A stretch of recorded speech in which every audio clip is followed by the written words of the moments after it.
And welcome back to the channel, everybody. Today we've got another music teacher reaction and analysis video for you. Specifically, we're going to be looking at Dimash and his new release entitled Amor En Ti. Looking really forward to this. I've heard that there are multiple instances of Dimash in this, so it should be cool to see all of the different instances all put together, everybody. All right, with that being said, let's get into it.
Okay, we're going to pause real quick there. I love this opening. I believe this is probably the most that we've ever heard, or at least thus far in the videos that I've done, the most that we've ever heard Dimash do a decent amount of kind of the baritone register. He's definitely sung there before, but this is a very long, large opening where he's down in that register. I don't know that we've seen him do this much down in that register at this point. The other big thing that sticks out to me, folks, there are kind of two other big things. One, I love the writing of this, the arrangement of this song, the composition from a layering standpoint of what all we have in that and everything. It's a very, very soft open, a very exposed open, really focusing on the lyrics, obviously, and they're really not overpowering the accompaniment at this point with it. The most we've really heard is just basically a little bit of acoustic guitar with it. And then we heard a little bit of the crash cymbal there at the end with a roll on it. Nothing too drastic though, but very good at just being there to kind of create a sense of accompaniment and movement, but not getting in the way of his message. Speaking of his message, that's kind of the other big thing that sticks out to me so much. So I'm assuming this is Spanish. I am not fluent in Spanish, but based just on the subtitles that we're seeing, plus the title of the song, and what I'm hearing from him diction-wise, leads me to believe that it is, in fact, Spanish. His control of his diction and language is really, really impressive. For any of you that are vocalists, professional vocalists, you know that when you go to school for vocal, that language is a huge aspect of it. It arguably is one of the most difficult parts of becoming a professional vocalist. You aren't necessarily fluent in the language, but you have to be fluent in the pronunciation of the language. And it's very obvious here that he is extremely fluent in the pronunciation of the language. I would almost argue, and let me know in the comments, folks, if you know if this is true or not. I would almost argue that he is fluent in the language with some of the subtle nuances that he's able to do in terms of the rolling of his R's, the way that he's pronouncing his G's and his J's. The sounds there are so different than what we do here in English. It is very, very impressive on his part. Just an absolute masterful control of diction and his approach with the language. Really, really cool. We're going to rewind just a hair so that we lead into this section that we kind of paused in here, and we will continue.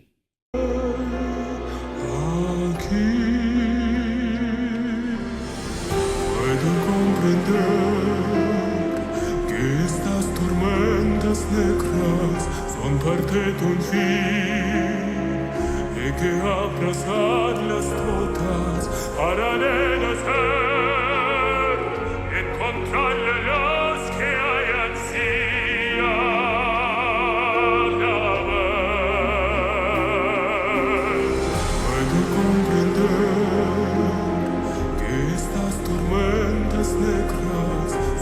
que tu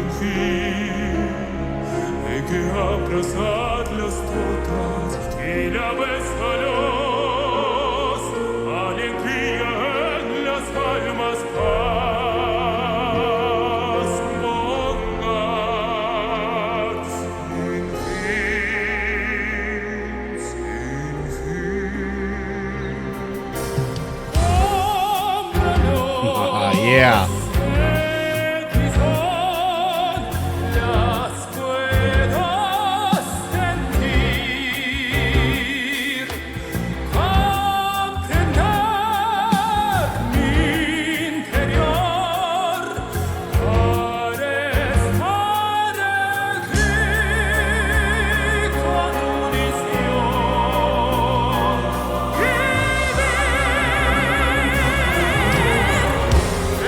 Oh my gosh.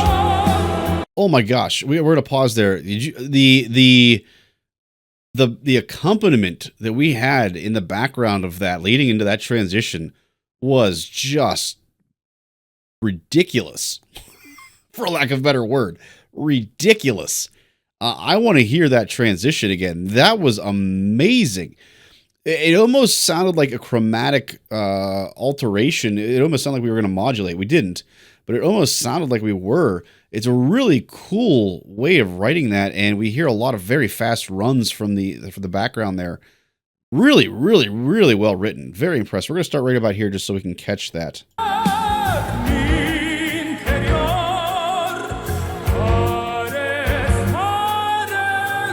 Here we go.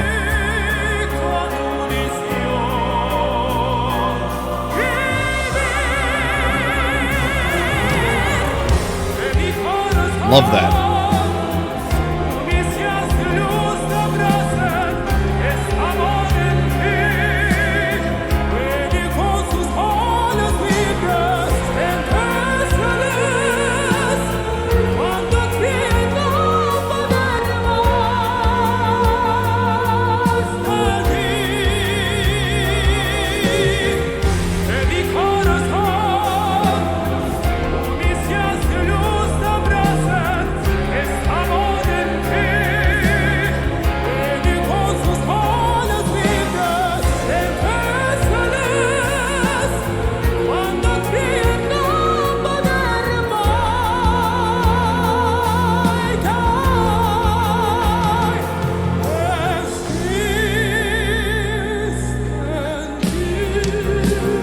Nice break, yeah.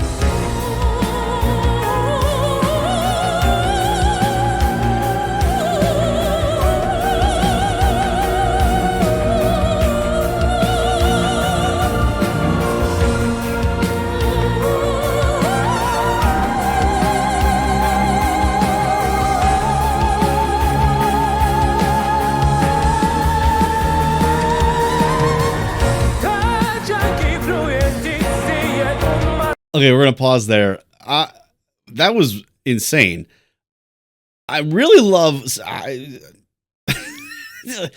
I just get first thoughts, guys, when I first see things. And I might be way off base on this, but I'm getting some very, very strong Arrow King vibes. If you are not familiar with the story of the Arrow King, so the Arrow King is it's a poem originally, but it's also a musical work that basically takes a male vocalist, a soloist, similar to Dimash here, and he sings a story essentially of 3 different characters. And those 3 characters are represented by different vocal registers in that soloist voice. For instance, we have a son, we have a father, and then we have basically the Arrow King, which is in this case kind of like a demon or the devil. And they're all represented in different voice ranges. For instance, the father is kind of the lowest register. Similar to how to Dimash dressed in the black sounds kind of like the father figure here. The son in the Arrow King is a higher range, more like a typical tenor. And we hear that with Dimash here. He with the white outfit is more of that mid-range voice that we hear. And then the Arrow King himself is actually the highest register, and that's because he's trying to kind of entice the boy. He's kind of trying to be very polite and delightful. And we kind of hear that in this case with Dimash when he's dressed in the red outfit. He's actually in the highest vocal register of the three different characters, so to speak, here. I just think that's so cool. I don't know if that's intended or not. Let me know in the comments, folks, if you're a big expert on the story behind the song itself here, if there was any inspiration at all from the Arrow King in the design of the song. I just think that's really, really, really cool, kind of the parallels that we've got going on here. I loved also that this red, I'm assuming, bad influence character also happens during the development of the song. So the development tends to represent kind of turmoil and change in a musical form. And it feels like kind of he's being interjected into this scenario to kind of enact change and kind of lure you into a different direction. I don't know. I just thought that was really cool how they're kind of doing that here. All right, we're going to go ahead and, like I said, we're going to pick up with this, with the introduction of our red character and the development here. Really, really neat, guys.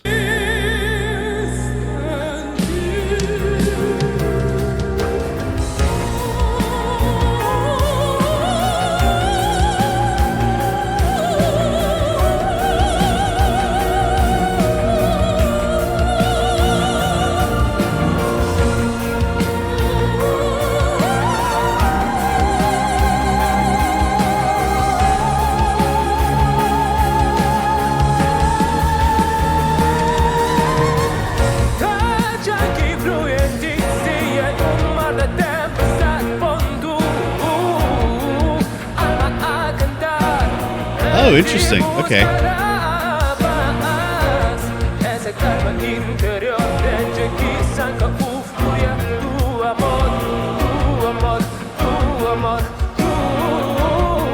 Oh, I like that fill.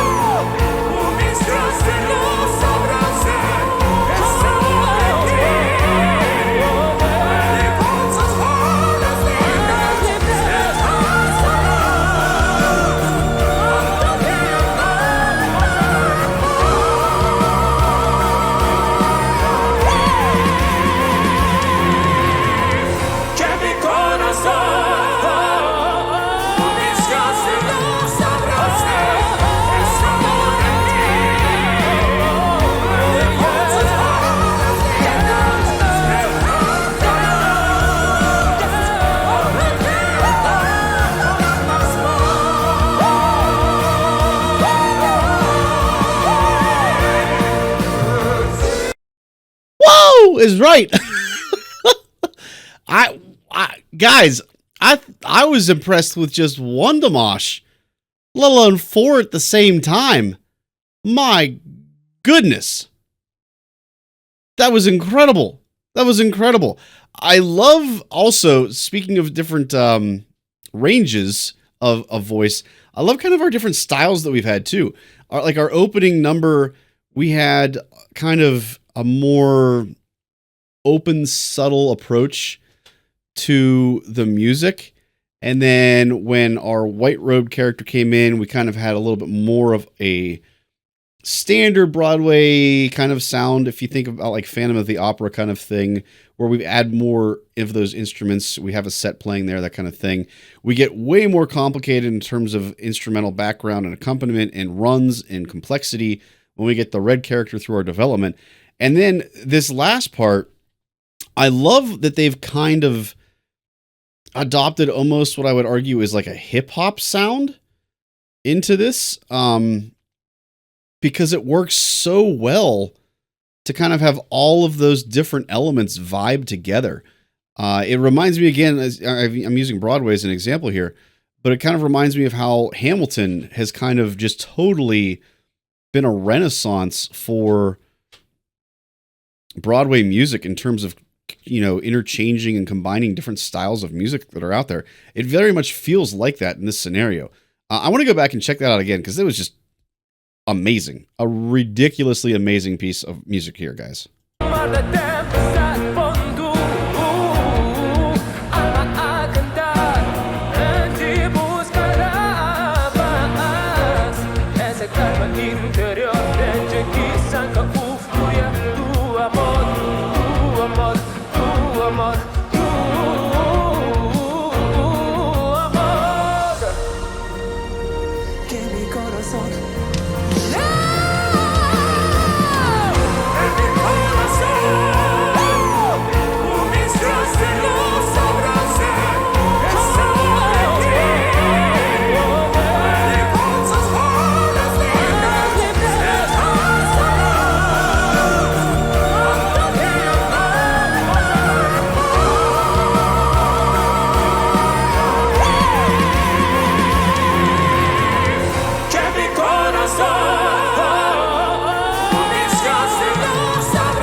Oh my word. So what? Just amazing.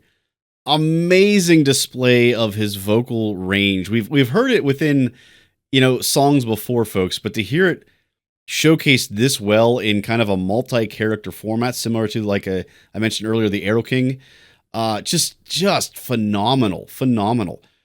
Let me know in comments, folks, if you know the background of the story and his inspiration, things like that. Let me know if there was any connection at all with or inspiration from the Arrow King. It just amazes me how many similarities there are to it. It's really cool. Hopefully you guys liked this video today as much as I enjoyed this song today. If you did, I'd appreciate it if you guys gave me a thumbs up. Also, if you'd like to catch more content that we're putting out on the channel, make sure you guys subscribe and turn on notifications down below. Last but not least, if you would like to join the live conversation over on Twitch or Discord, make sure you guys check out the links for those down below in the video description. All right, everybody. Catch you next time.